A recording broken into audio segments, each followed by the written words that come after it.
This week in the field, how quickly conditions can change, chasing light and making the best of it.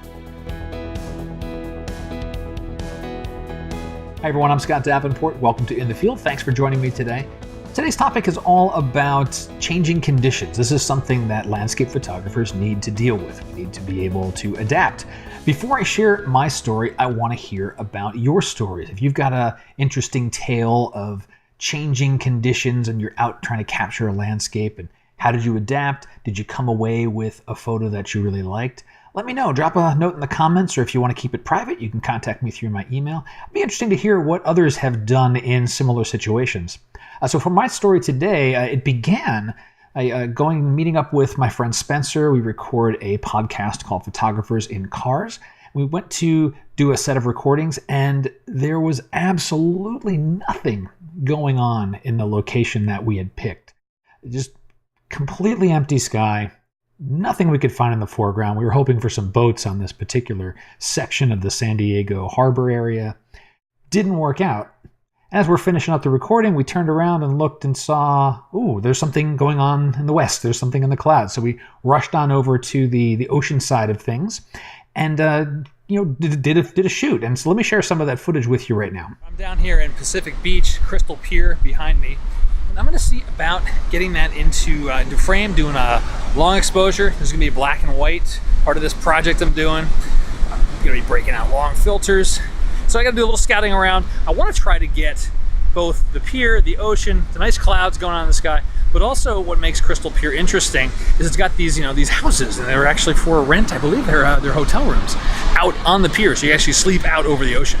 All right, I'm going to set up high, up above the beach itself. And I've got a nice view of the pier. I'm getting plenty of the hotel rooms up on there. Pier's reaching out to the ocean, bit of sand in the foreground, and now it's going to get the filters set up, get those on there, get some nice long exposures going. I'm metering at about 1/200th of a second, so I'll break out the app, do the math, and figure out how long I need to get this exposure going for. I'm going to want something in at least the 3 to 4 minute range so I get some nice sweep in the clouds. All right, filters are loaded on. Using a 10 stop and a 6 stop, so 16 stops of light. That's giving me about a 6.5 minute exposure. Framed up roughly about like this, and now it's just let nature do its thing. I do have to keep an eye on that sun. If it starts to come back out from behind those clouds, I may close the shutter a little bit early so I don't get too much blowout. All right, so take 2 on the long exposure here. We're dialing in 8 minutes. This is gonna take a while. But something that's been really handy is the square filters, being able to take that filter mount off of the ring and not have to fiddle with the glass itself. Those are already locked in place. Just take the whole assembly off the front, remeter the scene as the light changes, pop it back on, and have my calculations done, and we fire off the shutter. So I'm just waiting. I got maybe about another 5 minutes left. Sure enough, that sun just came right out. So I cut my exposure short by about a minute. Did a quick review, and it's not too blown out, but it is really in shadow. So I gotta wait a few more minutes. There's a second bank of clouds, and when the sun starts to dip behind those, I'll do a quick metering, and we'll be off to the races. As I'm grabbing one more long exposure here from the south side of the pier, looking at that horizon, and it is clear. This is unusual. We usually get the marine layer, we don't. And then up to the north, there is this nice bank of clouds up there. So as soon as this shot's done, I am heading up over there. I'm gonna get myself on the north side of the pier so that the pier is lit up, these houses on the pier are lit up, and this cloud, I am really hoping is gonna light my night on fire. Well, sure enough, the conditions changed yet again, where initially the south side of the pier was interesting. The way the clouds were moving across the sky, that was creating some good stuff for the long exposures I was getting. North side of the pier looked really interesting. So I picked up all the stuff, unplanted the tripod as it were, and rushed up to the north side of the pier to try and get some more shots. So let's have a look at that side of the pier. I came to the north side of the pier, and gosh, the marine layer seemed to rise out of nowhere. It's starting to swallow up the sun already. I'm grabbing another long exposure. The houses and stuff are still a little bit lit, but look at that. That sun's getting swallowed up. So there's not going to be too much brightness. There will be some color up in these clouds though. It already broke up quite a bit. And while the long exposure is going, I'm going to get another camera out and take some photos of just a nice sweep of the land here. It is still a very gorgeous evening. Sunset fizzled out a little bit, but this is still a nice stretch of land, good long exposure opportunities. I'm grabbing a couple of more.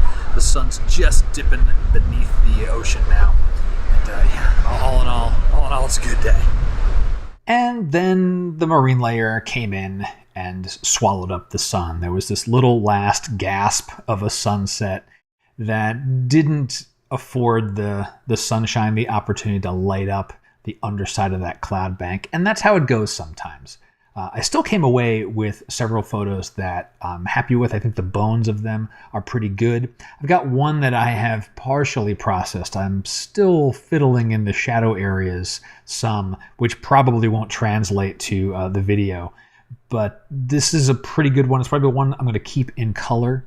Others I'm thinking about in terms of black and white, especially once I got to the north side of the pier and realized sunset's just not going to happen the way I had hoped when I was on the south side of the pier and decided to, pick up camp and run north. So the tip of the week is, conditions change, of course, adapting to them and not being too dismayed by maybe your initial location choice. Less than a mile away is all it took to get to a much better location with a much more interesting sky. And it was worthwhile to say, yeah, we need to pick up and move, even though we hadn't scouted or planned or things like that. It was time to do that. Again, I would like to hear your stories from your field experiences and you had to adapt to changing conditions. Leave those in the comments below, or you can contact me through my website if you want to keep that private. No problem at all. And that is going to do it for this week's In the Field. I hope you've enjoyed it. If you did, please like it, subscribe, share it with others. Any way that tells me you got some value out of the video, really appreciate that. And until next time, my name is Scott Davenport. Happy shooting.